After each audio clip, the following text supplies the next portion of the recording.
Hello one and all. Today we learn about the biodegradation of lignin by using laccase enzyme. Degradation of lignin by laccase is an oxidative process. This process degrades phenolic and non-phenolic aromatic structures in the lignin. As a result of initial attack, phenol residues are released with the oxidized side chains. This enables the enzyme to penetrate the bulk lignin polymer.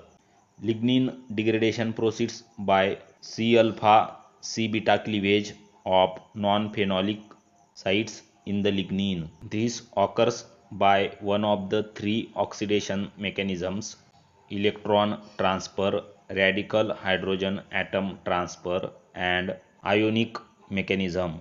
If you are new on the channel, please do subscribe and share with your friends. Thank you very much.